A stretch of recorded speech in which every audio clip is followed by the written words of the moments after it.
Assalamualaikum warahmatullahi wabarakatuh. Salam sejahtera bagi kita semua. Om Swastiastu, Namo Buddhaya. Saya Tresna Triana Sumardi, Rektor Universitas Tunas Pembangunan Surakarta. Secara alamiah, Universitas Tunas Pembangunan dengan nilai-nilai tri-ciri tadi berkembang menjadi kampus juara. Para mahasiswa memenangkan event-event kejuaraan kemahasiswaan baik nasional maupun internasional. Atas dasar itu pula, pembangunan karakter di UTP adalah dengan mendorong mahasiswa aktif mengikuti kompetisi olahraga dan non-olahraga. Hampir setiap bulan berita mahasiswa UTP menjadi juara dalam berbagai event olahraga dalam media massa dan elektronik, juga non-olahraga seperti mahasiswa Fakultas Ekonomi dan Bisnis menjadi juara pertama dalam kebijakan publik Ombudsman Republik Indonesia. Fakultas Teknik menjadi UTP menapaki Halo. tahun 2022 juga non-olahraga mahasiswa Fakultas Ekonomi dan Bisnis menjadi juara pertama Tapi nanti Ombudsman Republik Indonesia. tinggi. Ustaz bro. Universitas Tunas Pembangunan, usaha sekuat tenaga. Cek. Saya dong.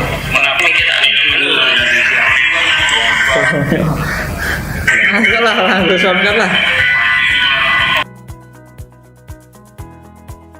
Universitas Tunas Pembangunan memiliki 4 fakultas, terdiri dari 10 program studi S1 serta 1 program pasca sarjana S2.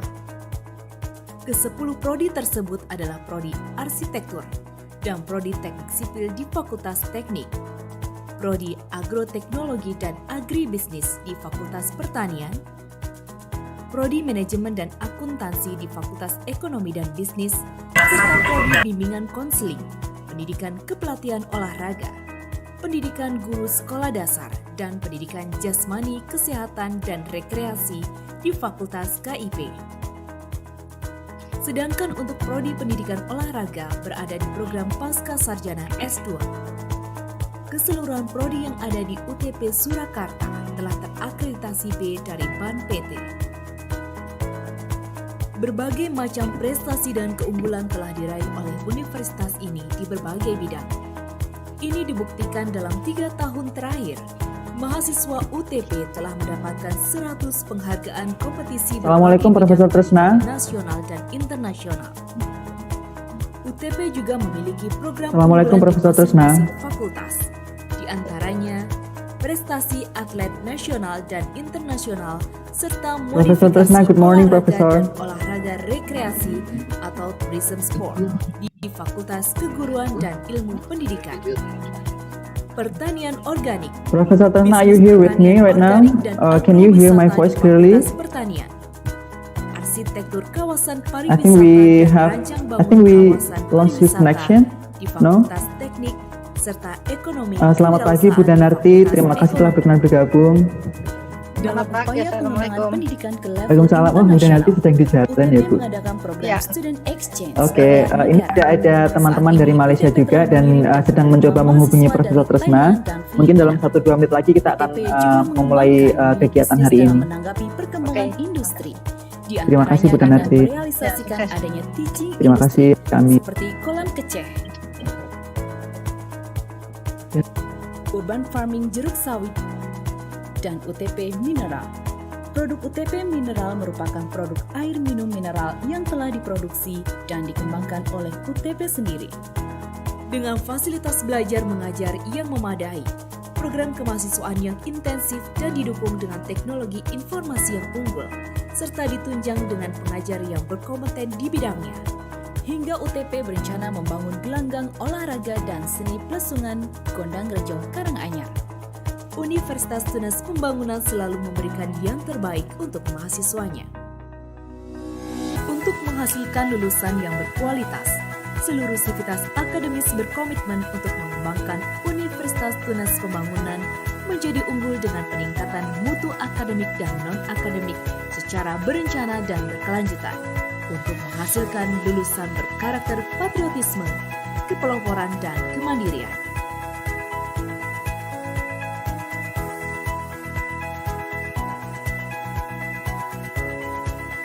UTP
Universitas Tunas Pembangunan atau sering disebut UTP merupakan salah satu perguruan tinggi swasta favorit di wilayah Jawa Tengah, khususnya di Surakarta.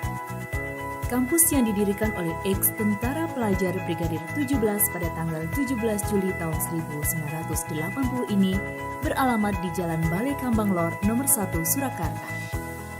Untuk mewujudkan visi menjadi universitas riset dan entrepreneurial yang unggul dijiwai patriotisme, kepeloporan, dan kemandirian, Universitas Tunas Pembangunan atau UTP memiliki beberapa misi, di antaranya mengembangkan dan menyelenggarakan pendidikan unggul untuk menghasilkan lulusan yang memiliki karakter patriotisme, kepeloporan, dan kemandirian.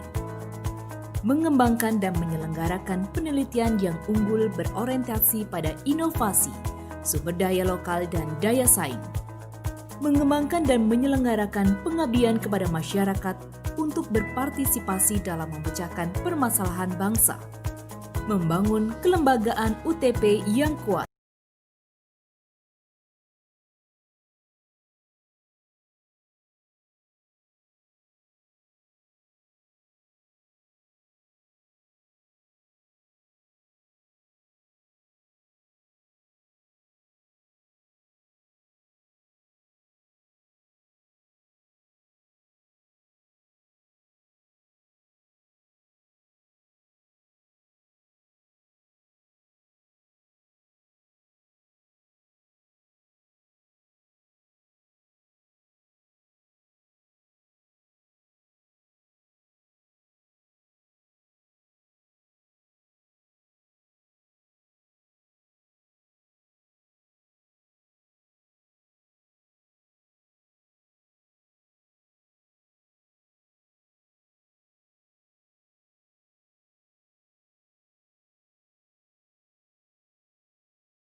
Yeah, this you see here that's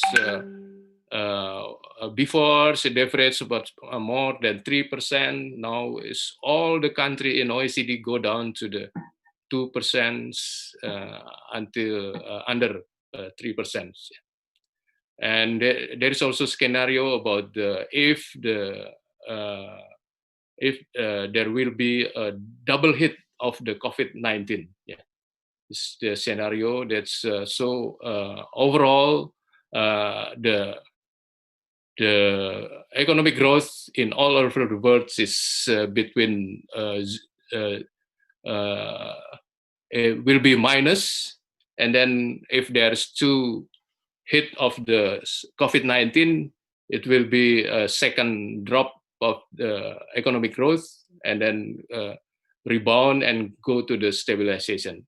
So how we can make a rebound? This is the problem for us to facing the COVID-19 pandemic with the smart way how to create new normal protocols with so many aspects.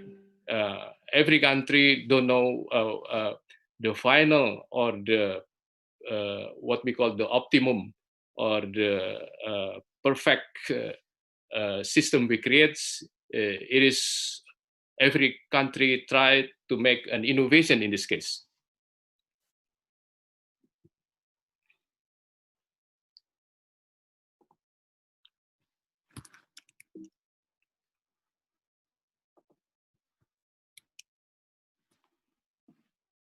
Okay, we continue with the Indonesia economic condition.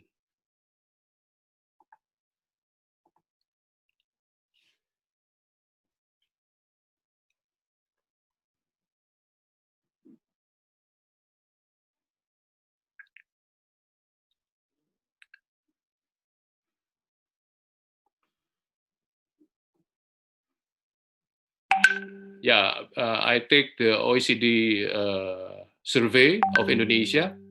Yeah, it is per 2018.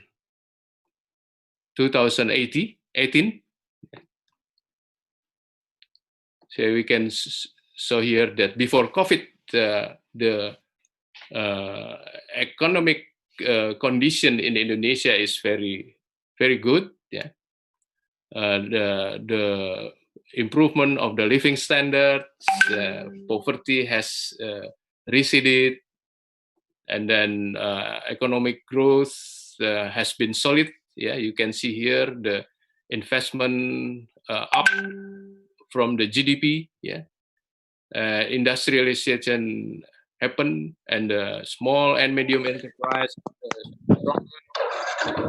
and inflation is low. Hello, you all you can hear my voice. It is, but Prof, it's good. Prof, we can see the graph. Okay. We can see the graph. And the voice is good. We cannot see the graph. No, I mean my voice. Your voice is clear. Your voice Okay. okay. Okay, good. Thank you. And okay, next we can see that export are growing again. It is just before the COVID-19. Yeah. Rising import have widened. This very financial market.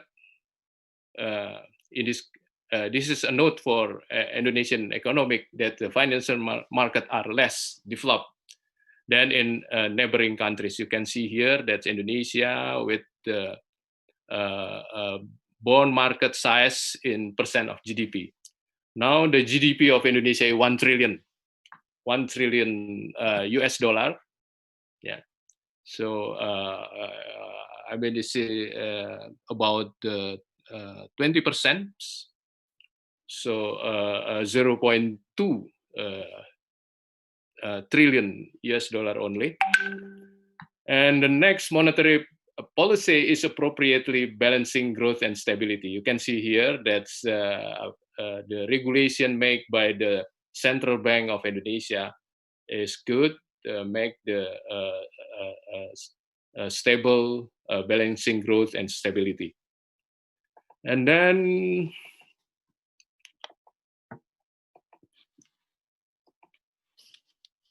sorry.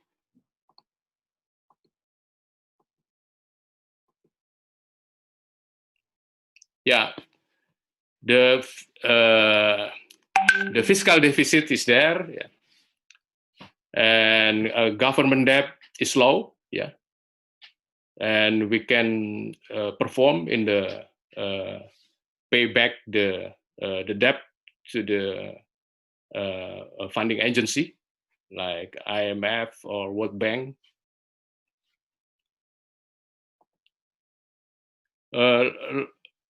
Low government, we try to make efficient to the government sectors with low government revenue limit spending, and it is very good situation that state-owned enterprise play an important role in Indonesian economic. Now with the new minister, Mr. Erick Thohir, I'm sure that more the strategic state-owned company will play an important role in economic growth in Indonesia, like Pertamina and so on and so forth. I think we are also many from the Petronas also learns much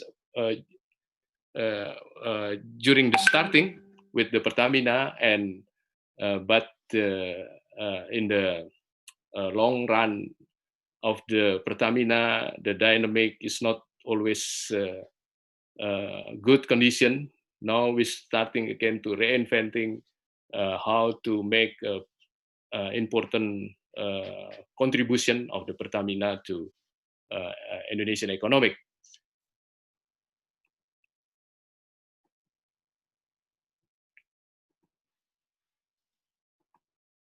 Sorry, it is rather slow.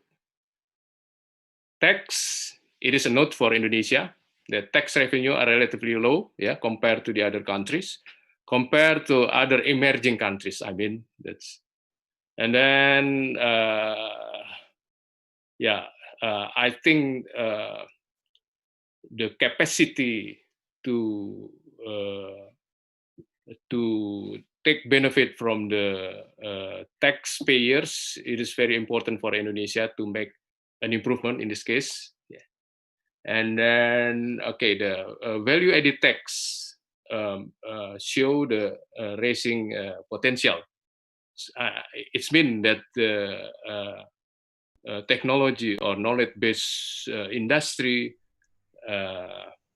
growth and continuously improve in Indonesia.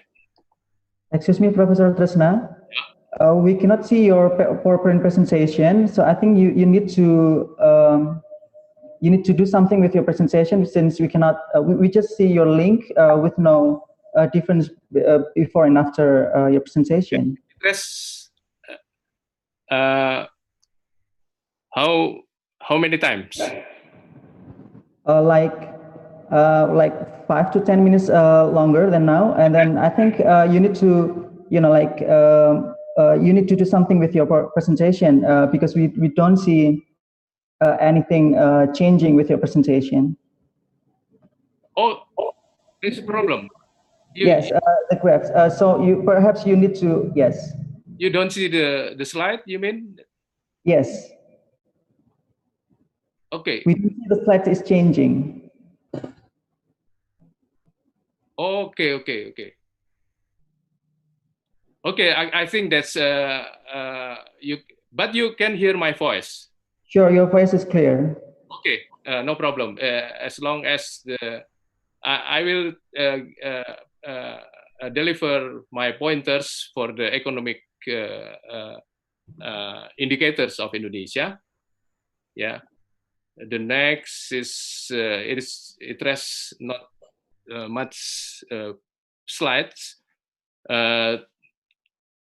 Tourist numbers more and more give contribution to Indonesian economic, and then the potential and higher spending from the tourists and the infra. And it is very important that now the infrastructure gaps is less than before. And then I think that's all very important for report to all of you the Indonesian economic situation. It's been that before COVID-19, the economic growth, quality growth of the Indonesian economic is very good, but suddenly in March, starting in March, COVID-19 starting in Indonesia with the first exposure to the and the first patient exposed to the COVID-19. Okay, that's all about and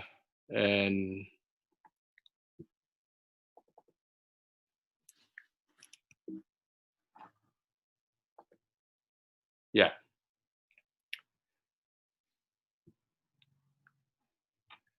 And the other we would like to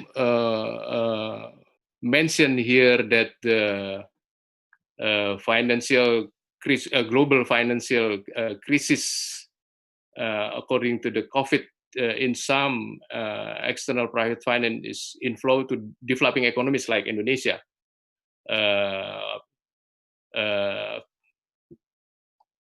Could drop, yeah. So it is important for the developing economies like Indonesia that external inflow will drop by about 700 billion in 2020, yeah, compared to 29. So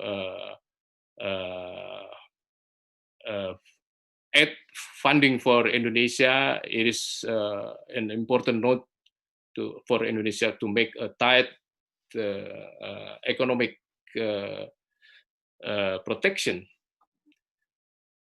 And while official development finance is important countercyclical forces in the short term, and tax revenue, it is important, remain the only long-term viable sources of financing for many public services. And we think that no single sources of development finance can take up this challenge alone. So we have to innovate many development finance to survive in the COVID-19 pandemic. And I think I will be more faster that the COVID-19 crisis is hitting developing economies at a critical moment. Yeah. Prior to the crisis, financing had already fallen short of the spending needs, yeah, to achieve SDG, and fiscal space was very limited. Yeah. The COVID-19 also crisis risks creating major setback. Creating major setback in financing for sustainable development is very important. I have already mentioned that the finance are projected to drop to $700 billion.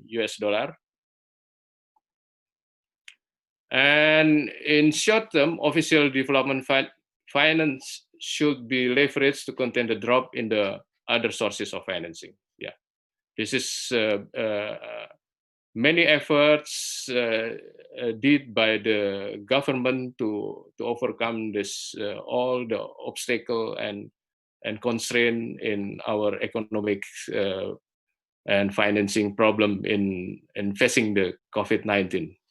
In the medium term, actors in development finance and beyond need collaboration close to build back better, yeah, for a more equitable, sustainable, and resilient country.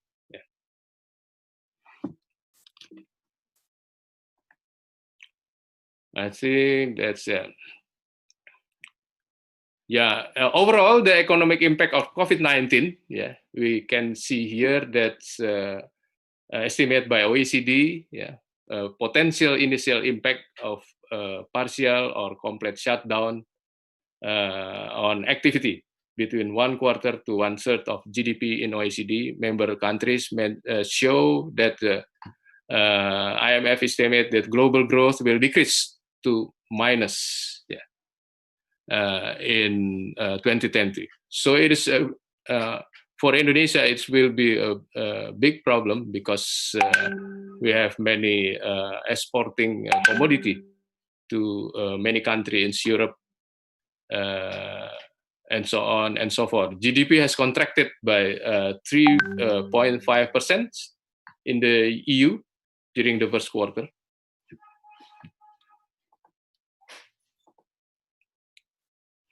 Yeah, I think the notes from the OECD is very important. We care about this. Yeah, that policy intervention is very important for every countries. Yeah, to sustain household income. Yeah, it is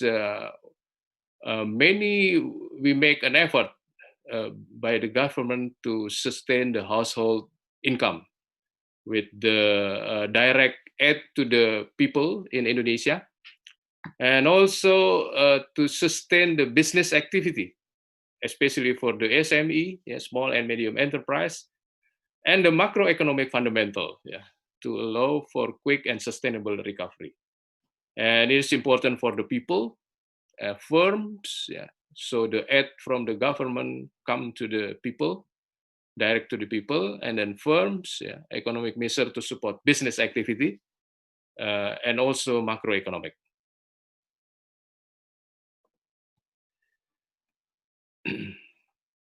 Yeah, I go direct to next, the condition of Indonesia. This is the, I think it's per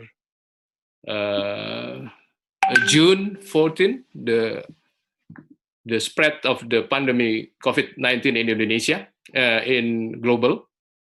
And then, in global. And then in Indonesia is show here. That's update coronavirus in Indonesia. So now the total is more than 40,000 cases in Indonesia, with the statistic is mentioned here that recover 15,000, and then expected case and without the indications, it is much enough, 36,000. I think it is this number is bigger than Malaysia. I think Dr. Kesminder will show us about about Malaysia statistic in COVID-19. And okay, this is the global economic growth. Yeah, it's predicted in 2020 will be minus. Yeah, and we don't know. It will recover in 2021, go to the 3.4 again percent. And this is the Indonesia, for Indonesia situations. Yeah. Indonesia. Oh, yeah. Now it's predicted in 2020 will be 3% growth of economic, and will be 3.1 in the next year. Yeah. So I think how to make it's not will happen in the future is really hard homework, or very big homework we can do for innovation in the policy, how to protect the spread of the COVID-19, and so on and so forth. This is the projection of Indonesian economic growth, by the government.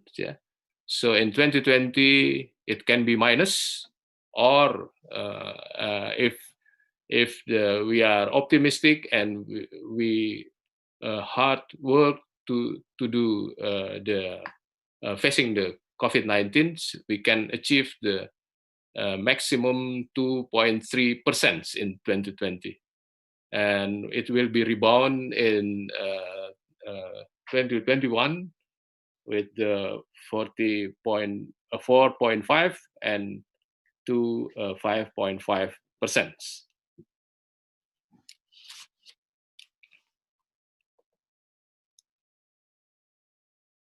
Before COVID, the manufacturing industry contribution is very good.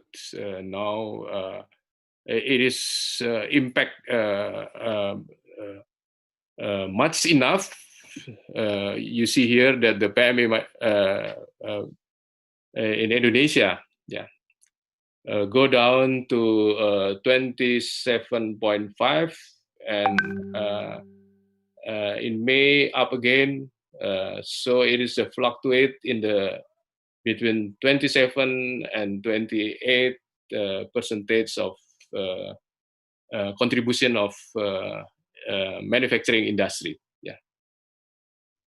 Prof. Tresna? Yeah. Sorry for disturbing. Actually, you may have about 5 minutes for the presentation to be end. Yeah. Okay. Yeah, I will make faster. Okay. I think it is we can open the question session. The commodity is very good for Indonesia and up again before COVID, and also the finance services performance.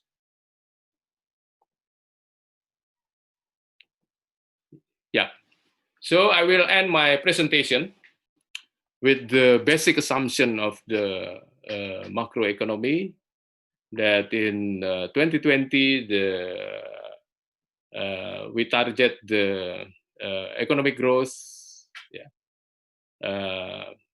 before COVID is 5.3, and then the inflation 3.1, and interest rate from the bank, central bank 5.4, and the exchange rates it's in the level of the 14,400, and with the price, because our budget is still much depend on the price of the oil.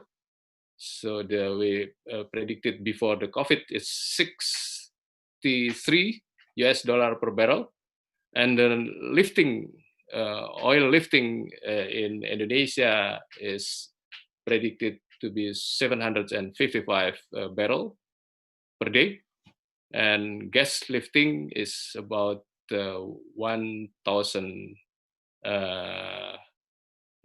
barrel equivalent to oil per day.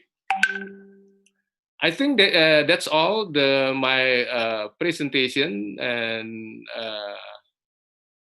I give the summary that as an overall summary from me, that's handling COVID-19 in Indonesia, frankly, is not so good. Indonesia is classified as an inefficient country in handling COVID-19 pandemic, and then COVID-19 handling in Indonesia is behind the countries among other Singapore, Vietnam, Malaysia, Thailand, and Philippines. This assessment we can take a look in the International Deep Knowledge Group last month. And then national data use in analysis is the data from cross-country in the COVID-19 regional safety assessment. And then as the summary, handling COVID in Indonesia, Indonesia gets the rank as the following. Yeah, quarantine efficiency, 82 from 100 country, government efficiency policy, and then controlling and detecting COVID-19, Indonesian rank 73. Healthcare readiness, yeah, Indonesia rank in 92 from the. So handling COVID-19 in Indonesia is not so good. I think this analysis can be used by the government to design a best action plan. I think it is good indicator for every country in ASEAN in order to maintain health and well-being and social economic of the society and recovering from damage caused by the COVID-19 pandemic.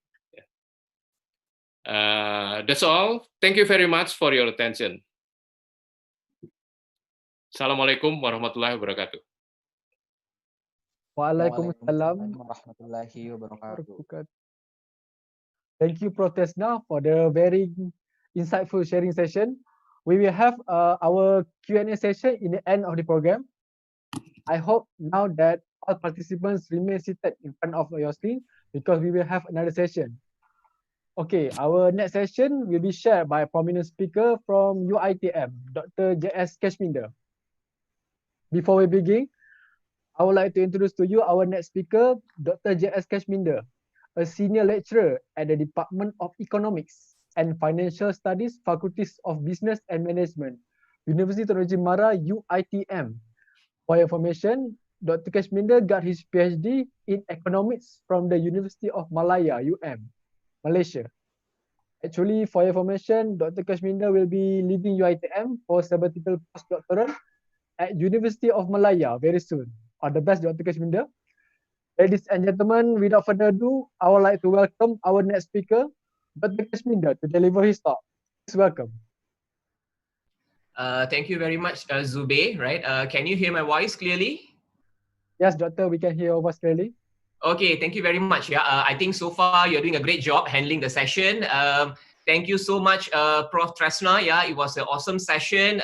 There was a lot of insights and inputs from you. And I think both our sharing sessions are going to be almost similar. We're going to be on the similar lines, talking similar issues as well. Yeah, and I would like to also thank UTP Surakarta and UiTM for inviting me, okay, and to share my point of views and give my bit on what is happening, post COVID-19. So allow me to share my slides with you.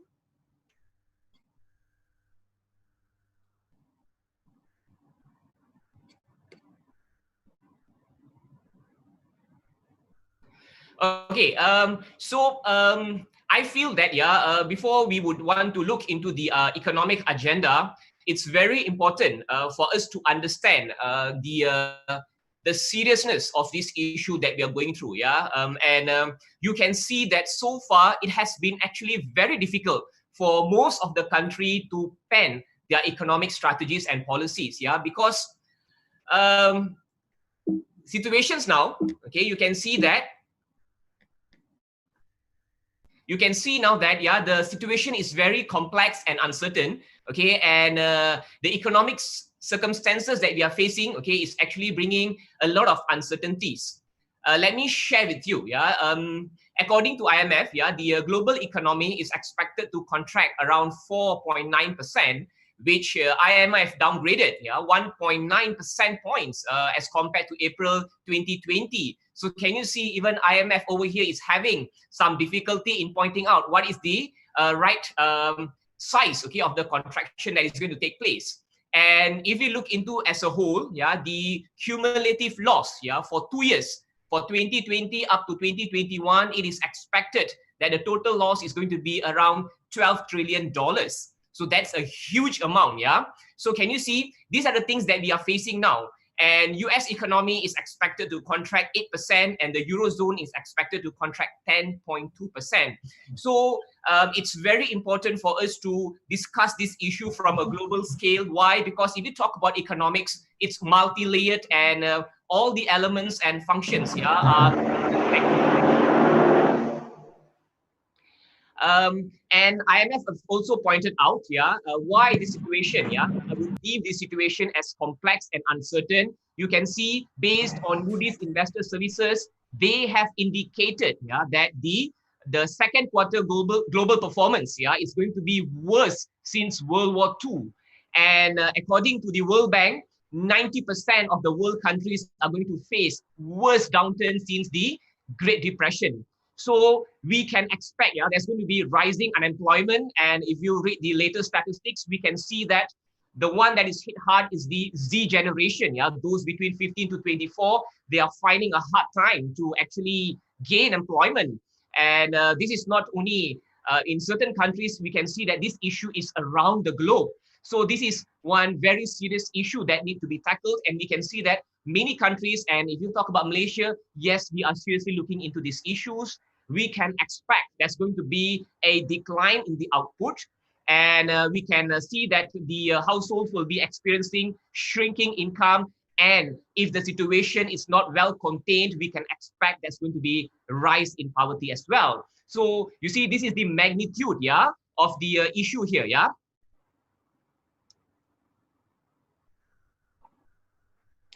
And I would like to also share over here as well. Zooming into Asia per se, Japan is expected to shrink. According to IMF, is expected to shrink around 5.2%. India is expected to grow 1.9%. And this statistics was roughly during before the cases spiked in India. And South Korea is expected to shrink around 1.2%. And if we talk about the Asia's large five, Indonesia, Malaysia, Thailand, Singapore, and the Philippines, we are expecting the economy to contract 1.3%. And you can see that this statistics was in April. And the statistics in July, we saw that IMF has said that the Asia economy contracts 1.6% in 2020, downgraded from April forecast. So can you see over here, there is a lot of complexities and uncertainty in the economy. Why? Because we are very uncertain about the cases, and we are very uncertain about the lockdown periods that the countries are facing. Sometimes the periods are expanded, and we can see sometimes it's being reduced. Some economies have been reopened, and we can see that in certain countries, some of the economies have been closed again. So it's pretty complicated over here, So sharing with you, we can see that this is what IMF has said. For the first time, in living memory, we can see that the Asian economy is going to contract, or the economy is going to go down by such figures. And we can see that the region could take several years to recover over here, And I would like to add a bit more, why we say it's complex and uncertain. We saw that at the initial stage, we saw there was a lot of discussion when we saw that after the first phase, where we saw the cases to slightly go down, a lot of economics pundits predicted that the economy is going to have a V-shaped recession where we're going to dip and rise up again quite fast. But then, since the cases started increasing again, we saw that, there are mixed views. It's being said that we can expect the economy to be either U-shaped or it can be a double dip shape. So we can see that there is still a lot of complication. There are a lot of views from economists. So therefore, we can see that it's a very thriving period for us because it's not easy, for us to shape our economic recovery plan. And if we see, from Bloomberg here, V-shaped recovery, not guaranteed, especially a point from IMF Gopinath, who have warned UK, and a recent news, I think as Prof. Tresna has pointed out, they are not really facing a very smooth journey in containing COVID-19. Therefore, Indonesia's V-shaped recovery also looks elusive. So by looking into all these figures, we can see that if any country would want to shape a very good strategic or a master plan, it's going to be a very daunting task, yeah. And as I've mentioned earlier, the economy is layered and the economy is interconnected.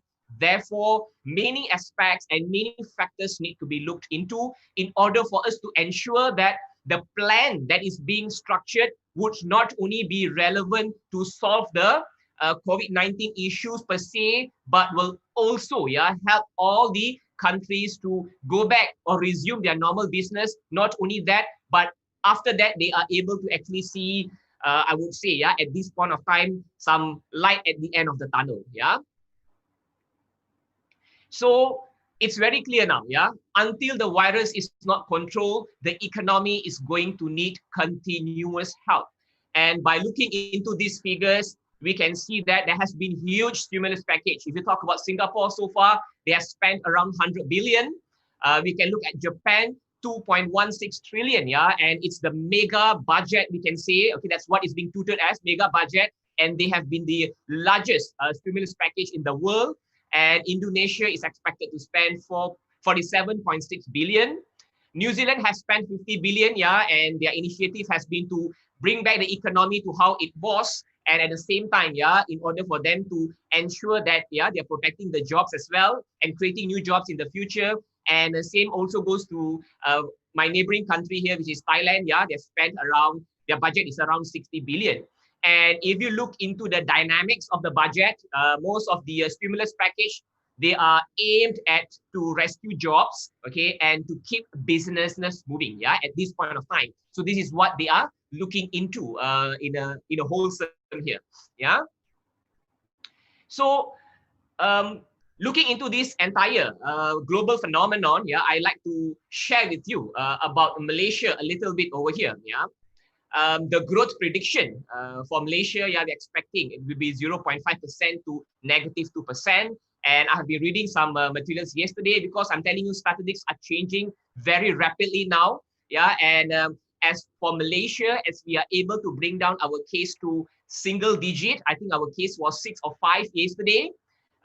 We are projecting, okay, the World Bank has projected that by end of 2021, we can achieve a growth of 5.1 or 5.7%. Yeah, this is what we are expecting. But however, the economic pundits have said that, okay, recovery is going to take time and the economy will take time to rebound. And so far for Malaysia, we have had 4 economic stimulus packages, and the total of these packages is around 73 billion. Yeah. And to give you a small scenario or the structure of the Malaysian economy, I would say that our industry is a commodity-based industry, and the industry is still producing low value added products.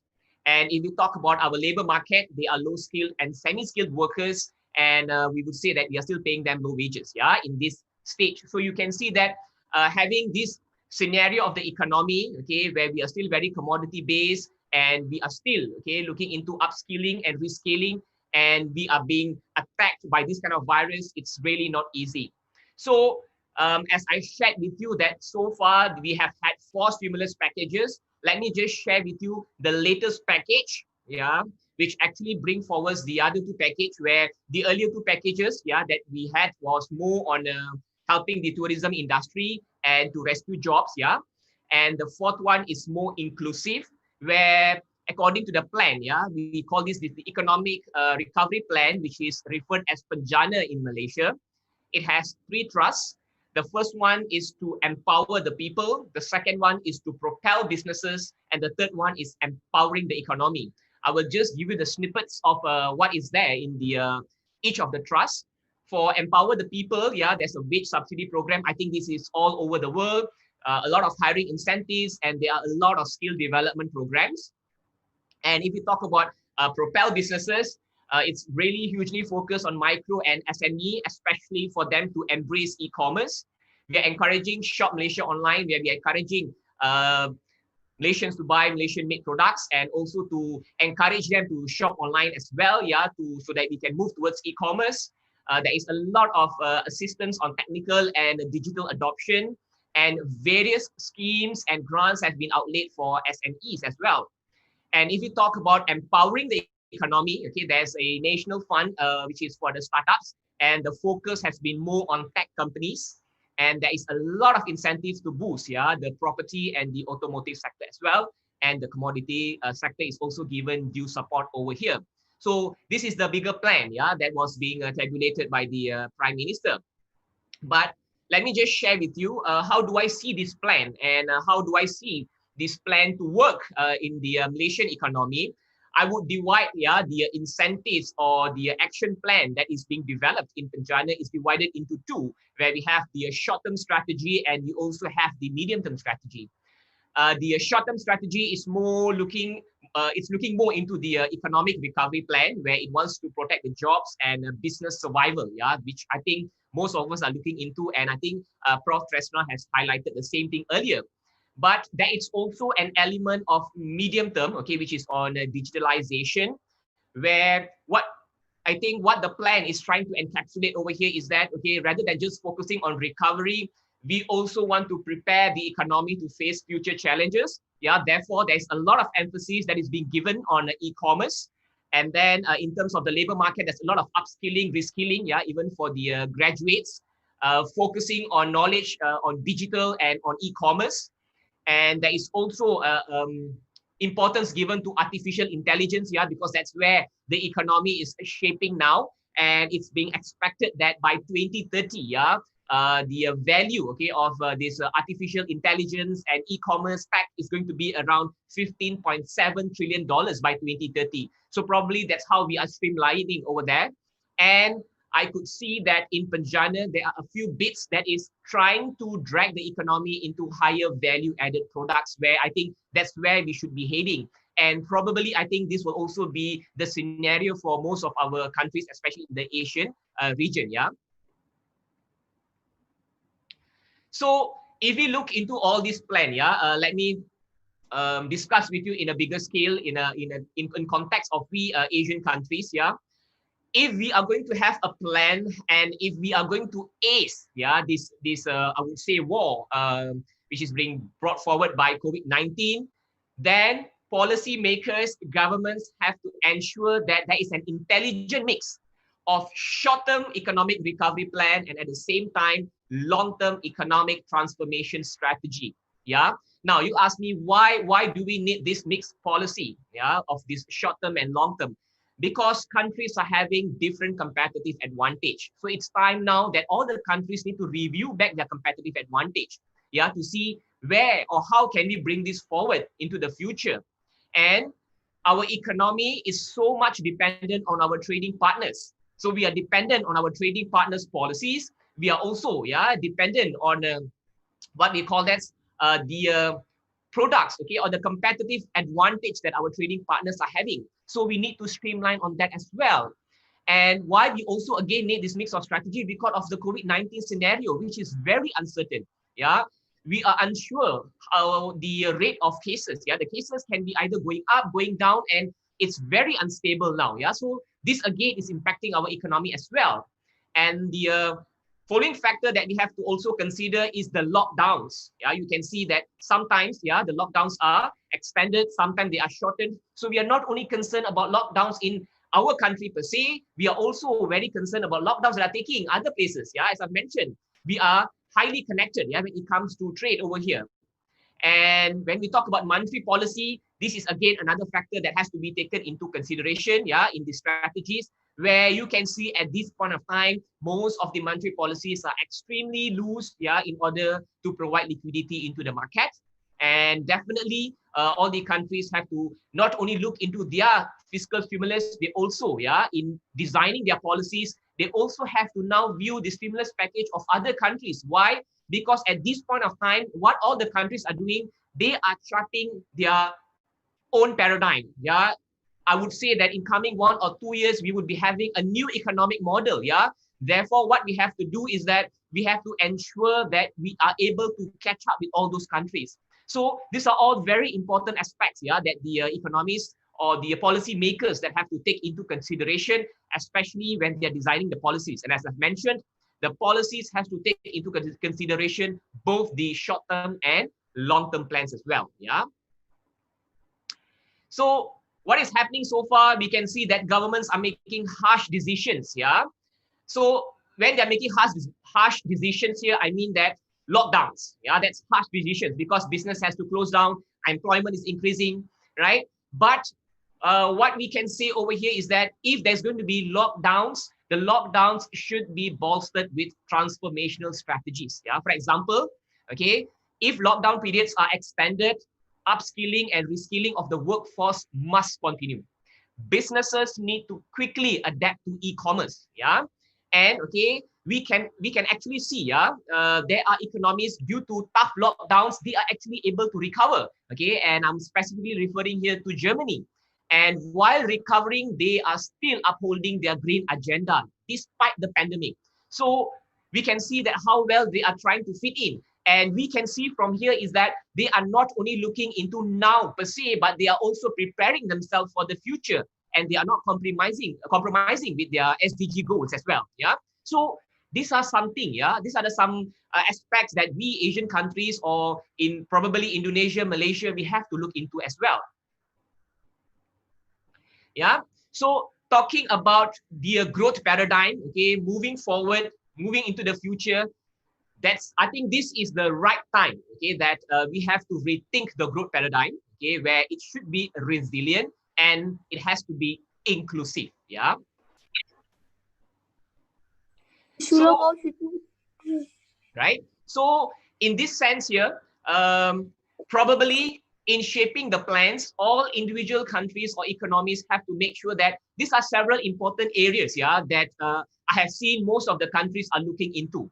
First is digitization, automation, and most of the countries are now looking into efficient supply chains. And when we talk about efficient supply chains, we can say that with digitization and automation, supply chains have actually become shorter.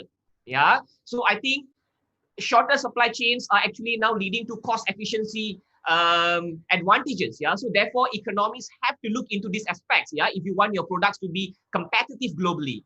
And at the same time, we cannot forego the green agenda. Okay. We have to make sure that the green industries are well protected, well groomed, yeah, for the future. And at the same time, we need greater private sector involvement at this point of time. Yeah. Because if it's only going to be based on government funding, then you can see that you would be facing some long-term repercussions where at the end of the day, we will be stuck in this debt. So therefore, what the governments have to do is that they have to now strategically work with the private sector, okay, in grooming all these elements so that the economy can move forward. And you can see that if you talk about the entire process here, okay, in order for all these aspects to work, the economy have to be sufficiently, okay, the monetary policy, okay, we need to provide the economy sufficient liquidity as well. So this is for the country per se. Yeah, these are the aspects that I think it's very important. Yeah, that we have to gauge and we have to look into. And by having all these aspects, I know that we can't say that everything is going to be smooth sailing. Okay, everything is not going to be smooth sailing. There's going to be new economic models, and whenever there's something new, it will be disruptive. Yeah, I would like to share something from Christine Lagarde. Yeah, she's the European Central Bank president. She has mentioned that the transition to new economic model will be disruptive. Yeah, they will probably be more disruptive in the first 2 years. Yeah, obviously we will be looking into increasing unemployment. Okay, decreasing production. Okay. And then we can hope it will improve productivity as it moves on. Okay, and at the same time, okay, the inflation dynamics, yeah, will necessarily be impacted as well. Okay, probably at the initial stage we will experience disinflationary or deflationary aspect at first. Okay, and then the inflation dynamics. So we have to be prepared in every single angle. Yeah, at this point of time, we can't just be so complacent with what we are doing. Most of the economies now actually have to look into a 360 angle. Okay, and if we talk about policies, it has to be well-rounded. At the same time, it has to be holistic in nature. Yeah. So I think this is very relevant to our discussion today. With complexities and uncertainties, yeah, I think we have to work together as one nation. So I would like to just share, yeah, areas or aspects, yeah, that we can actually collaborate, okay, as one nation. And as was being told to me, we have a lot of countries today joining. We have representatives from Philippines, India, China, Laos, Timor-Leste. Yeah, so probably this is some areas that all of us have to look into, yeah, in order for us to come out stronger once all this issue is settled. Yeah, so working together as a nation, yeah, one thing we need multilateral cooperations, which is very important. And digitization and artificial intelligence is the way out. I've mentioned this earlier. Therefore, what we have to do now is that, yeah, as one nation, we have to now work on our strength, yeah, in every aspects that we can, and we share our technologies together, yeah. And we have to make sure that we uphold the green agenda, because we have seen that, yeah, while COVID-19 have actually taken over, the CO2 emission have actually reduced. We are able to mitigate, yeah, all those issues here when it comes to environment. So how it happened, yeah, probably it's time that we sit together and we revive our green agenda. And I think liquidity assistance, we have to, as one nation, we need to help countries, yeah, who are actually having a shortfall over here in terms of liquidity assistance, in terms of debt assistance, and so on. Yeah, that's very important. And another thing is trade and technology. Yeah, now this is one area that we can't compromise. I think we have to avoid any geopolitical issues and any trade issues as well. Yeah, if there's going to be any geopolitical or trade tension, this is going to make the pandemic even worse. Yeah, therefore we really have to work together. Yeah, because we are, especially in the Asian country, we are heavily dependent. Yeah, on trade, on tourism, on remittance. We are totally dependent on that. Yeah, so therefore trade technology is going to be very important. And we also, yeah, have to look into aspects of being pandemic resilient, where we can see that this time we were not prepared. Yeah, so that's where it's taking a hard time on us now. So therefore, what we can do is that we can be pandemic resilient. It's not only COVID-19. Yeah, we can see that there are many other issues are coming up. Yeah, we need to have a more, what they call that, a more secured, a more, what they call it, a resilient based collaboration. Yeah, so that if there's going to be any issue, we can quickly tackle this issue as well. And another aspect that we can work together is tourism. As I mentioned earlier, tourism is a very important sector for us. And Malaysia is actually in the very initial talks on green bubble, yeah, where we can collaborate with few countries to, you know, travel and so on, but with stringent monitoring rules and regulation. So I think it's time that we again start reviving our tourism sector, and we start working on it, yeah, so that we can revive the sector as well. And another area that we have to work on is food security. I think probably we would have survived COVID-19, yeah, but if there's going to be food issues, food security issues, this is going to hit us harder, yeah. Therefore, we really have to work on this thing. So we can see that even in Malaysia, in terms of Penjana, yeah, the stimulus package, we are promoting urban farming. So I think if we talk about Asian countries, we have our strength, yeah, in terms of farming. If you talk about Thailand, Vietnam, we are well established, even Indonesia, yeah. And this is where we have to actually really work together so that we can, you know, build ourselves, yeah, in terms of our food supply and so on. So these are the aspects that are primarily important at this point of time, that we have to work together as a one nation. And probably sharing with Indonesia, yeah, Prof. Tresna. So we have just seen, if we talk about palm oil, yeah, we have been a lot of issues lately, but there are news saying that the palm oil is recovering. Okay, the market is recovering. There's a huge demand for oleochemicals, yeah, especially if we talk about hand sanitizers, if we talk about protective gears. So the demand is slowly picking up, yeah, from India, China, and so on. And we know that if you talk about palm oil sector, it's a highly labor intensive sector, both for Malaysia and Indonesia. Therefore, we need to protect our jobs. And probably it's time for us to sit together and try to look into how, okay, in terms of our products, in terms of the industry, how can we look into greener options, yeah, so that then we can bring this industry forward as well. So this could be one area that probably we can look into as well, yeah. So this is generally, yeah, what I feel that we have to do, yeah. Generally, as if I'm summarizing, we have to not only focus on our country per se. As I've mentioned, the economy is multi-layered. Therefore, every aspect of the economy, every aspect of the countries need to be tackled in order for us to achieve, yeah, our agenda. right? So thank you very much. This is a little sharing from me, yeah, and thank you very much. And back to you, Zubir. Okay, thank you very much, Dr. Kashminda, for the very interesting sharing session. Okay, now I would like to invite all of the participants to take part in Q&A session. You may unmute your microphone now, or you may ask questions using your microphone and type using the chat feature. We may start our Q&A session now.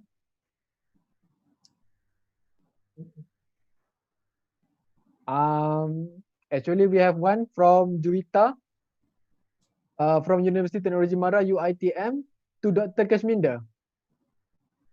How long will it take for recovery plan for in Asia?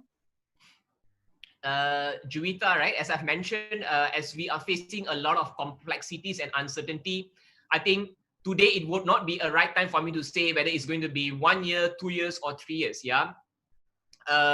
I think at this point of time, yeah, as we are on the verge of recovery, but slowly. Okay, as we can see that some of our partners are still having rise in cases. It's going to take some time, but I think now what we need to do is that we have to work together as a nation. Yeah. Again, yeah, as how Prof. Tresna has shared on data based on OECD, right? As we are always dependent on a lot of information and data, we can see that if everything goes well, if we are able to bring down the cases by end of 2021, right, we can expect slight improvement, right? But said that again, it now I think depends on us, right? For example, if you talk about Malaysia, we have managed to bring down the cases to single digit. So now it's on us now how we are going to improve from here on, okay, and move forward in order for us to help the economy to grow as well. Yeah. So therefore, going back to your question, I think probably at the end of 2021, we should be improving a little, but however, it depends on the economic dynamics at that point of time. Yeah. Okay, thank you very much, Dr. Kashminda. Next question, we have Ikwan from UITM. Actually, this question is to both Prof. Tresna and Dr. Cash. If the crisis prolongs longer than 4 quarters, how do we see capacity of both nations to inject billions more into stimulus package? Prof. Tresna, you want to pick up the question first?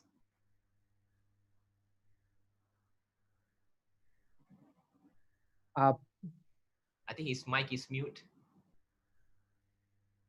Prof. Tresna, we can hear you. Okay. Okay. Okay, we can hear you now. Hear my voice? Yes. Okay. According to the question about how long it will be rebound or how long it will be recover, and how long the situation back to normal with the new protocols. I think it's depend on depends on each country how to face this problem. I think the important thing here that's we have to we cannot work alone. We cannot work alone. So we have to hand in hand to solve the problem, sharing the capacity and so on and so forth. In many aspects, yeah, for the knowledge and then the infrastructure and finance and so on and so forth. I think it is very important for us that to overcome the yes, I agree with the Dr. Kashminda show that the economic recovery is very important, and then also the problem for every country to avoid the COVID-19 spreading is the digital transformation. So I think that's Indonesia is a big country. Digital transformation is not an easy job to overcome this problem with 260 million people with 17,000 islands, and so on and so forth. I think that's how long it can be for certain area in Indonesia. It will take about 3 years, and the other area with the different culture and so on and so forth will be longer. So I cannot answer this question about how long we recover or how long we can back to the normal, how long the economic will be rebound, and so on and so forth. That's Zubair. Thank you. Okay, thank you, Prof. Tresna. Okay, so Dr. Kashminder, how about your opinion? Zubair, I would like to clarify myself. The question was that if the issue is prolonged for 4 quarters, she said again. What was the question? He said about if the crisis prolong longer than 4 quarters, how do we see capacity of both nations to inject billions more into stimulus package? Okay, I think probably this is the same thing that me and Prof. Tresna are trying to say, right? It's not a straightforward kind of I would say it's not a straightforward kind of solution over here, because let's say, I think at this point of time, let's hope that it won't go up to 4 quarters, but I think probably what we can do is that, definitely funding is going to be an issue, so therefore I think probably if we are working as a nation, then we have to look into the safety net, where we have to look into how nations can actually come in order for them to come and save the other nations, like we can see what is happening in Eurozone. And probably I would like to share, if it's going to be between Malaysia and Indonesia, I think as we have mentioned that, looking into the population dynamics of Indonesia, and it's not an easy task in order to move into digitization and automation. Probably what we can do is that we can sit together and try to streamline to see what are the important essential sectors that we can work with first, so that we can slowly start transforming these sectors. So probably that would be one way out. And another thing is that if let's say that's where I can see that now most of the aspects are low cost. Where for example, look at us today. We are having a webinar which is online. Probably it would be I would say minimum cost. That is expecting out of this outcome. So therefore, as I've mentioned earlier, if let's say this issue is going to prolong, if there's going to be longer lockdowns, if we have cost issues, that's where what we have to do is that trainings, which is upskilling and reskilling has to continue. Probably we have to do that, via online, and probably some critical sectors that has to be out there in order for their skilling, they have to be out there. And I think that is also one reason why we are trying to move into a platform which we call e-commerce, because these are the constraints that we want to avoid, if the situation is going to get worse, because then again, it will be cost repercussions, budget repercussions. And I think this is the issue now we are constantly discussing, because even for now, in Malaysia, 73 billion, the budget is huge, and we are going to raise the money through borrowing.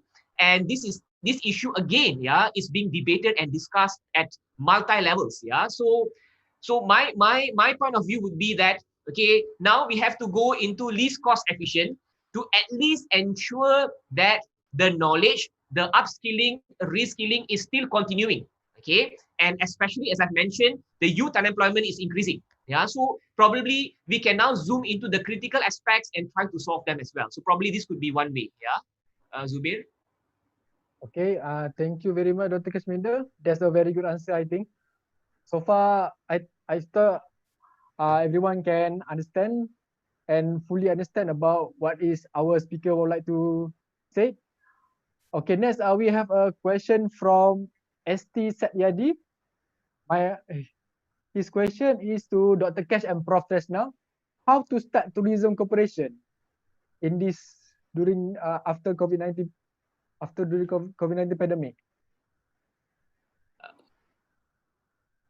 Okay, right. So Prof. Tresna, you want to pick up the question first? Yes, I would like to share my about the cooperation. Pak Yafi, please open sharing. Yeah. Yeah, you can see my slide here. Yes, Prof. Okay. This is, I think, the agenda important for us to, of course, we have continuously do the research related to COVID-19 in Indonesia. Is some leading university like University of Indonesia with the Eijkman Center try to find or to make what we call it as vaccines, virus COVID-19 vaccines. So I think research related to COVID-19 must be continue, and it is a big job for collaborations, yeah, between Indonesia and Malaysia and research related to COVID-19. And of course, what I have said, that the online learning and digital transformation. So I like to use the term digital transformation. It is very important because in every sectors, in the education, government, corporations, all suddenly change to online communications. So I think digital transformation, how to overcome the problem, the big problem like Indonesia, can cover and can proceed the digital transformation. And then also it's important for Indonesia and Malaysia make collaborations is in SME product and services, involve the market, and then in financing for SMEs, yeah. and how to change to the new normal quality management system, environmental management system. I think it is a big problem for Indonesia. We cannot work alone, so we have to work together with Malaysia, which we have many resources. Dr. Kesminder showed me that's about the potential of the palm oil. So Indonesia have many still many open resources with the big area in Kalimantan and Sumatra. So I think in this case we can hand in hand to overcome, make both country resilience in the economic recovery, and we can work together also in the change of the people culture from the conventional society to digital society, and also in human capital capacity building for facing new normal. I think it is some notes for me to answer what kind agenda of cooperation we have to create and to establish in the near future as soon as possible with Malaysia, all Asian countries. Thank you. Okay, thank you, Dr. Prof. Tresna. How about, what is your opinion, Dr. Kesh? I think, as you have mentioned, the question is on tourism, right? Tourism, cooperation tourism. Right? Right. Yes. So probably just to share, right, what is happening in Malaysia right now, as I've mentioned earlier, we are looking into a green bubble, but the talks are at a very initial level. Yeah, I can't reveal much. Yeah, but we can see that, okay, if we talk about countries like Australia, New Zealand, yeah, some of these countries where the areas where the COVID-19 cases are nil, or I can say, let's name them as the green zone. Yeah. So these people from these areas, yeah, will be allowed to travel into Malaysia. Yeah, okay. But when we talk about traveling, then it will have very strict standard operating procedures. Yeah, where probably, yeah, once they go back, they have to be quarantined or they need to be checked. I'm not sure, yeah, because as I mentioned, yeah, there will be a stringent SOP procedures. But those talks are in process. Okay, where if you look into Malaysia per se, soon we are going to have a very big scale promotion on promoting domestic tourism. Yeah, and we can see people have already started traveling now as well. So, but the concern is when it comes to cross borders. So probably, if you ask me a suggestion, probably in aspects of Indonesia, as it's huge, yeah, I know it's not an easy task, okay, but probably areas which are more tourism-centered areas, yeah, probably the officials can actually now try to contain viruses more seriously on that areas, okay, of course, giving a wholesome view, but trying to have a more comprehensive data, monitoring those areas so that if those areas can be transformed into green zones, then probably, yeah, then we can have some active talks in terms of green bubbles. So those will be stuff, I would say, not probably something happening immediately, but those are aspects that actually we have to start looking into, because we don't see COVID-19, we don't see this, what they call that, the new normal, or to be, the new normal is going to be here for a long time. Yeah, that's why we call it the new normal. So what we have to do is that we have to adapt to this situation, okay? And that is the toughest part, yeah, adapting to this situation. But again, we can't run out of it, yeah? So probably greening the zones, okay, and areas and allowing travelings, probably that is something that we have to start at a very small scale, and talks have to be initiated in those areas, yeah? Back to you, Zubir. Okay, thank you, Dr. Kashminda. Adapting situation, that's a very nice suggestion from Dr. Kashminda. Okay, next question is from Ibnu from Adi Sujipto College, Yogyakarta. His question is it possible that there will be economic recovery cooperation between Indonesia and Malaysia? If there is, what kind of example? This question is both speakers. Anyone? Akash? Okay. I think as Prof. Tresma has mentioned just now, okay, I think he pointed out very clearly talking about education. Yeah, I think Prof, I really pretty much agree with you over here. And I know that Prof. Tresna's expertise is, as he has mentioned, is in strategic development. So I'm sure that he is a very right person, okay, to point out the strategies and direction over here, right? So I would like just to add over here, okay, with artificial intelligence and with digitization, I think three main areas, yeah, that actually we can collaborate very fast. Okay, one would be education, second will be logistics, and third will be farming. Yeah, these are three areas, yeah, that actually can go into this aspect of artificial intelligence and digitization. If we talk about education, we can actually already see this is a very good example, okay, where this is a process of education that is going on. Yeah. So I think this is the time where all the universities now have to start discussing about twinning programs. Yeah. Okay. Yeah. So I think this is the right platform, because now you don't have to cross border. At the same time, it's of cheaper costs. Okay. The cost is cheaper. And we can see that we can now actually engage, yeah, with so many. That means your degrees would not be only collaboration between two universities. You can actually collaborate with multiple universities. Okay, and I think this is the right time. Okay, where most of the universities, I can see that probably so far we were very complacent, we were very relaxed, we were very chill. We didn't take these things seriously.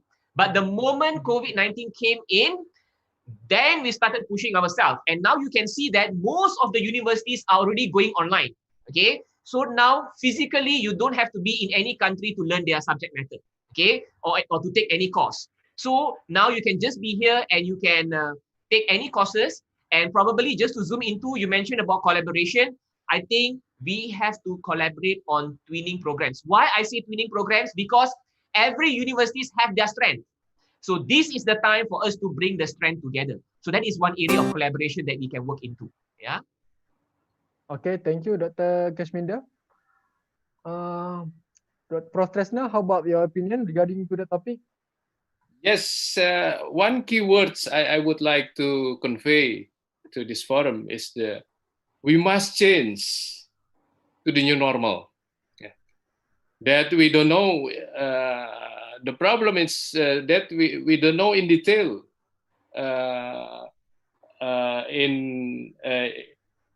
about the standard operating procedures. Yeah, that we must comply.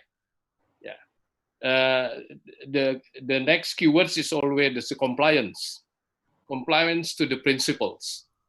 And that's all the problem in how to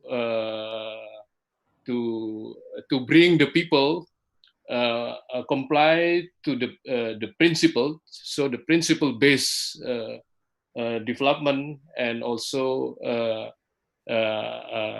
derivation from that is the detail in every sector's the standard operating procedures, and then after that about the what we call it as reward and punishment or the enforcement of that. Yeah, this is very important. We must change to the new normal that we don't know in detail about how the standard operating and procedures. I think that's now we have to be careful because the principle is very important to understand about the COVID-19 pandemic. It cannot overcome the problem or obstacle using the common sense, but using data, using knowledge, and really using the smart working together, and we make smart decisions, and we make a smart consensus, and we together go forwards to the situation better. Thank you. Okay, thank you, Prof. Tresna. That was a very good input. Okay, ladies and gentlemen, since we didn't have much time, I would like to pick one more last question. This question is, I think, is very good question. This question is from Professor Dr. Jita from UITM, Malaysia. He said that he is interested to know how the Indonesia assist in financing micro enterprise. Any examples? That is for Prof. Tresna, and next for Dr. Kashminder, also from Dr. Jita. In Malaysia, what is the most affected were macro enterprises? So what is the assist that can finances micro enterprise could provide? Yes, thank you, Professor Gita, for the question. It is a very good question because now in the COVID-19 pandemic era, the central of the economic activity is the SME, small and medium enterprise. I think we have already as an institutional established is the Ministry of the Cooperation and small and medium enterprise. The minister now is Teten Masduki. I think according to the instruction of the President Jokowi, that's in this ministry have what we call it the stimulus, very big funding to overcome with the direct stimulus or the capacity building of the small and medium enterprise, even micro enterprise. Okay, thank you, Prof. Tresna. And Dr. Cash, what is your opinion about, we know that in Malaysia, the most affected were micro enterprise, right? So what is your comment regarding to that topic?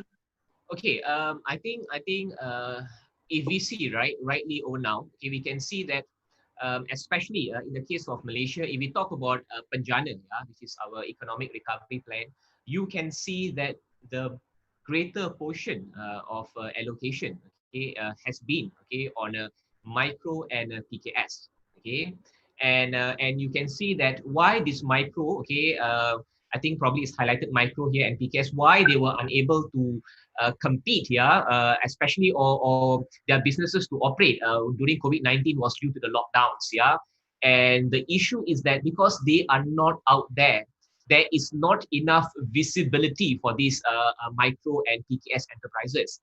So that's why you can see, right, through Penjana, what the government is trying to do, there are two things, First, it's on skills and training, okay? That's why you can see now, okay, what they are trying to do is that they are allocating a lot of money, okay, especially on training, people on digital skills, okay, I'm talking about these micro enterprises. And what the government is doing now, okay, it's very simple.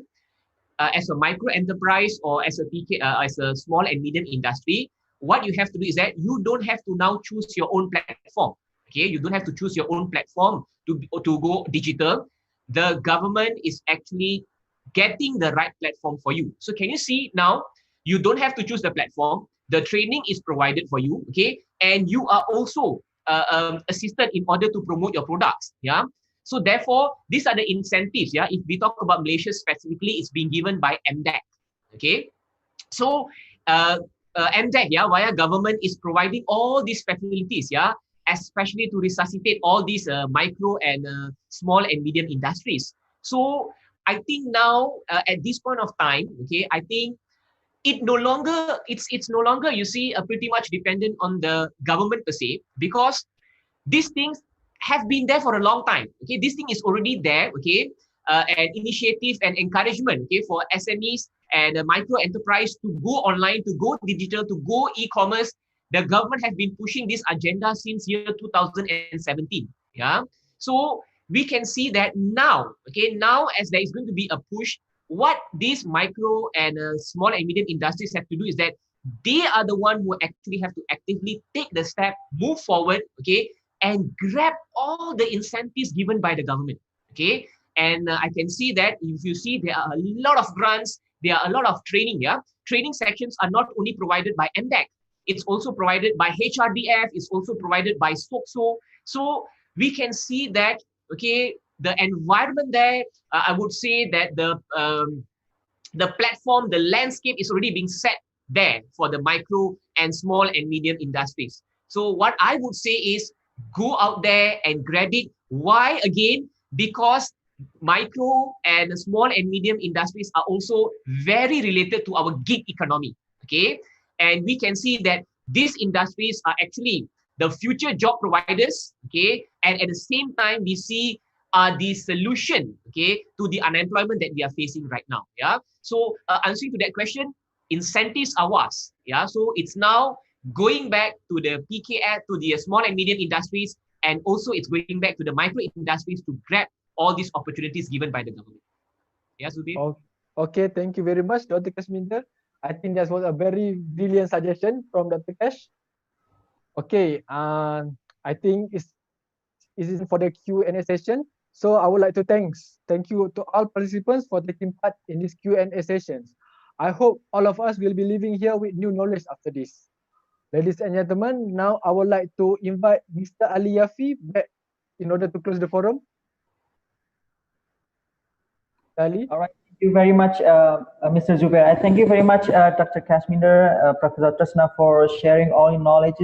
That was deep, really deep knowledge, and I think it will enrich all the participants' knowledge about the situation of economics both in Malaysia and Indonesia, as well as in Southeast Asia and the world. Ladies and gentlemen, so I think this is the end of our discussion. That was wonderful. Once again, I have to say that. And I have to say that I would like to express my deepest gratitude for all participants from Malaysia, of course, Indonesia, and then Timor-Leste, the Philippines, Thailand, India, and also China. I also have some manifest from Democratic Republic of Laos. And then after this, I would like to give you another type of a video that I have to share to you about UITM and UTP. And exactly after the end of the video, you would like to see the attendance registration link. So ICT, please share the video for UITM and UTP.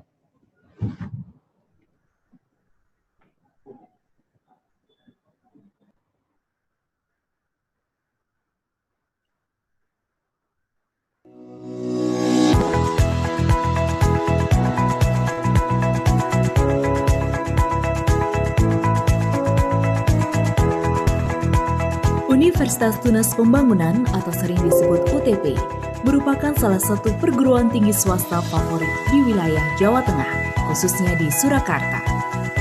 Kampus yang didirikan oleh ex-tentara pelajar Brigadir 17 pada tanggal 17 Juli tahun 1980 ini beralamat di Jalan Balai Kambang Lor nomor 1 Surakarta. Untuk mewujudkan visi menjadi Universitas Riset dan Entrepreneur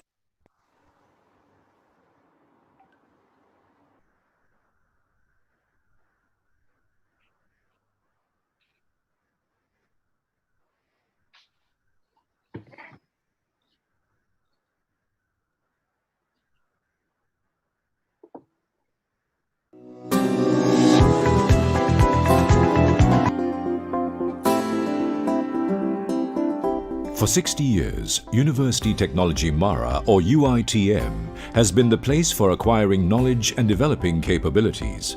From a training center to now a vast network of universities, UITM has campuses and faculties all over Malaysia.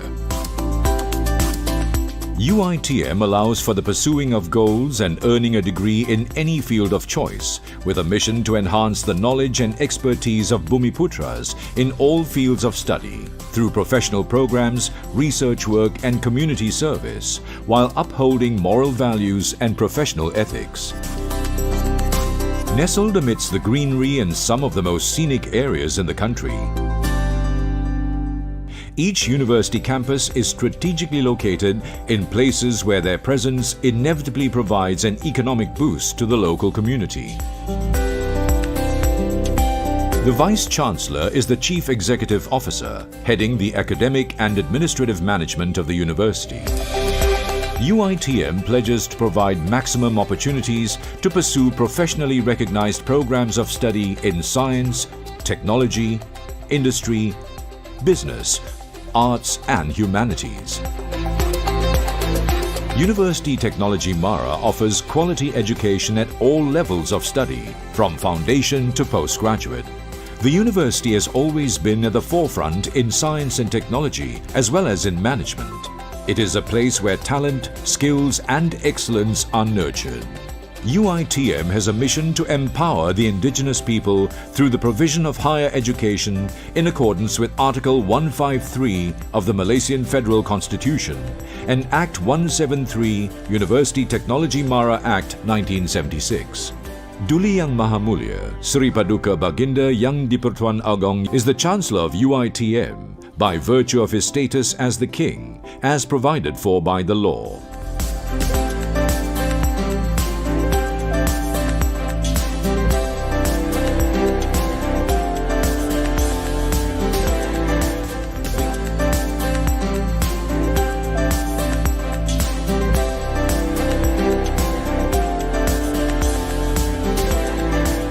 UITM has established 8 centers of excellence and 1 high COE to enhance the scholastic, creative and innovative capabilities of the university, as well as to facilitate and manage research and development. To complete the teaching and learning activities at UITM, the university has made available modern and contemporary facilities such as the UITM Stadium, the house of UITM FC. With a capacity of 6,000, the stadium is the heart of soccer and it has played host to an international match in 2009.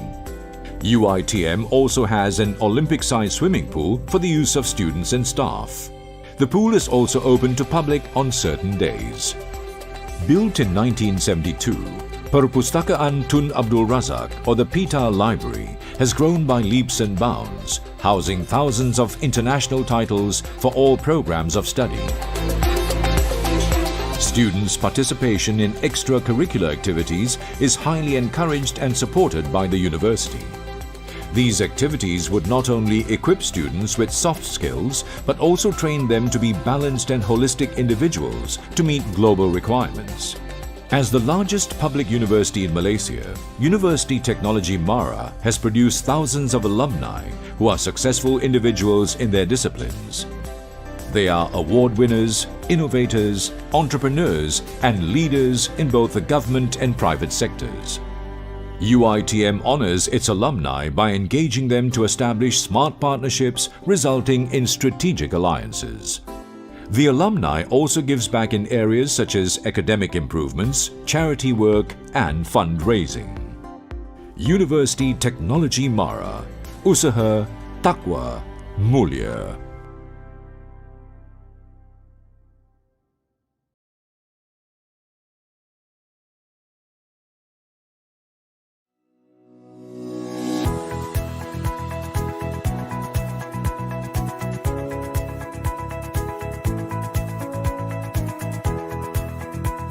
Universitas Tunas Pembangunan atau sering disebut UTP merupakan salah satu perguruan tinggi swasta favorit di wilayah Jawa Tengah, khususnya di Surakarta.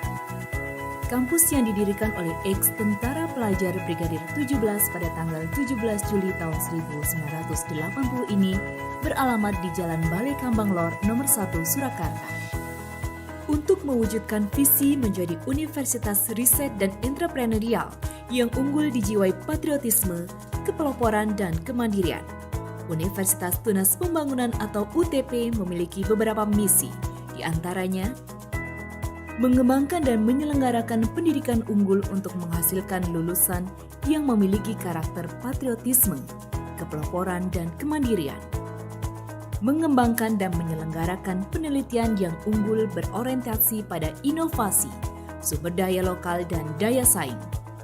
Mengembangkan dan menyelenggarakan pengabdian kepada masyarakat untuk berpartisipasi dalam memecahkan permasalahan bangsa. Membangun kelembagaan UTP yang kuat, kredibel, dan akuntabel. Assalamualaikum warahmatullahi wabarakatuh. Salam sejahtera bagi kita semua. Om Swastiastu, Namo Buddhaya. Saya Tresna Triana Sumardi, Rektor Universitas Tunas Pembangunan Surakarta.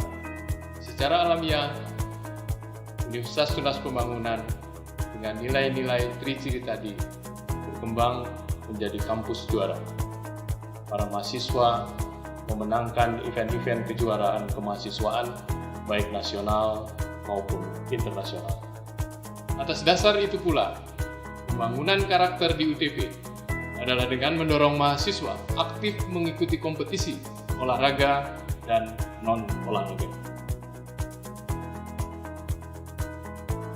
Hampir setiap bulan berita mahasiswa UTP menjadi juara dalam berbagai event olahraga, dalam media massa dan elektronik, juga non-olahraga seperti mahasiswa Fakultas Ekonomi dan Bisnis menjadi juara pertama dalam kebijakan publik Ombudsman Republik Indonesia. Fakultas Teknik menjadi juara dalam rekayasa beton. UTP menapaki masa depan. Di tahun 2022, kita menargetkan menjadi 6 fakultas, 24 prodi, 5.000 mahasiswa, dan 250 dosen. Universitas Tunas Pembangunan berusaha sekuat tenaga menjadi universitas swasta yang unggul di Indonesia dan di antara negara-negara ASEAN.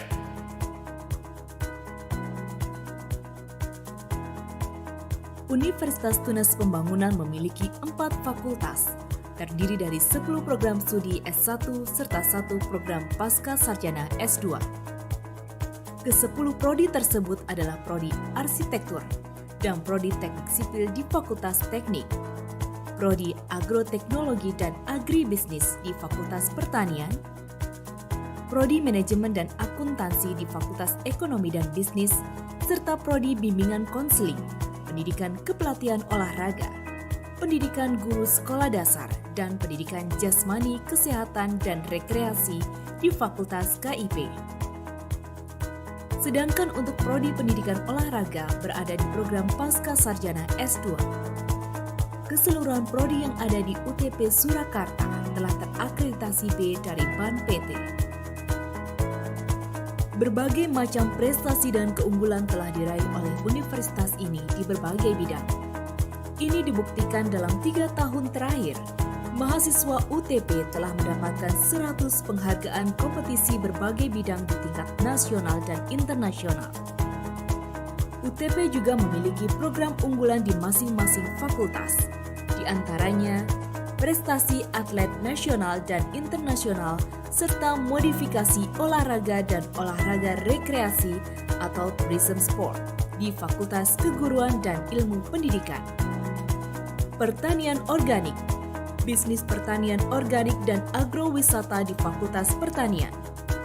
Arsitektur kawasan pariwisata dan rancang bangun kawasan pariwisata di Fakultas Teknik, serta ekonomi kewirausahaan di Fakultas Ekonomi. Dalam upaya pengembangan pendidikan ke level internasional, UTP mengadakan program Student Exchange antar negara. Saat ini, UTP telah mengirim dan menerima mahasiswa dari Thailand dan Filipina. UTP juga mengembangkan unit bisnis dalam menanggapi perkembangan industri, di antaranya dengan merealisasikan adanya teaching industri seperti kolam keceh, urban farming jeruk sawit, dan UTP mineral. Produk UTP mineral merupakan produk air minum mineral yang telah diproduksi dan dikembangkan oleh UTP sendiri. Dengan fasilitas belajar mengajar yang memadai, program kemahasiswaan yang intensif dan didukung dengan teknologi informasi yang unggul, serta ditunjang dengan pengajar yang berkompeten di bidangnya. Hingga UTP berencana membangun gelanggang olahraga dan seni plesungan Gondang Rejo Karanganyar. Universitas Tunas Pembangunan selalu memberikan yang terbaik untuk mahasiswanya. Untuk menghasilkan lulusan yang berkualitas, seluruh sivitas akademis berkomitmen untuk mengembangkan Universitas Tunas Pembangunan menjadi unggul dengan peningkatan mutu akademik dan non-akademik secara berencana dan berkelanjutan untuk menghasilkan lulusan berkarakter patriotisme, kepeloporan, dan kemandirian.